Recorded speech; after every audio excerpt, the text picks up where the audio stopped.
इस हफ्ते होगा महाखुलासा। दोस्ती, बच्चा, पति, तुमने वो सब छीना जिस पर मेरा हक था।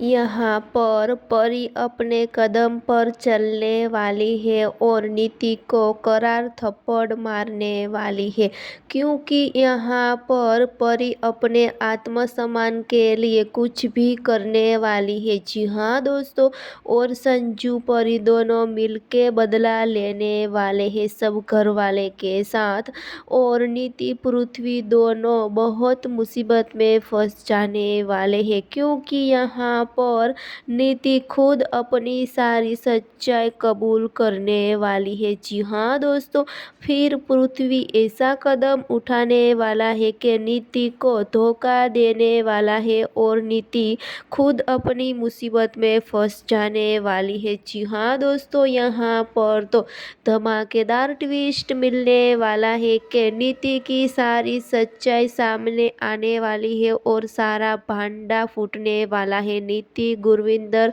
राकेश, दलजीत का। जी हाँ दोस्तों, आप हमें कमेंट करके ज़रूर बताना कि नीति की सारी सच्चाई सामने आनी चाहिए कि नहीं, क्योंकि यहाँ पर नीति और पृथ्वी दोनों ने परी संजू के साथ बहुत गलत किया है, इसलिए। जी हाँ दोस्तों, यहाँ पर तो परी और संजू दोनों मिलकर नीति, पृथ्वी, सब घर वाले को सबक सिखाने वाले हैं। जी हाँ, फिलहाल लिए बस इतना सा दोस्तों। आगे देखने के लिए जुड़े रहे किरण सीरियल स्टोरी के साथ। सब्सक्राइब और कमेंट करके हमें ज़रूर बताना।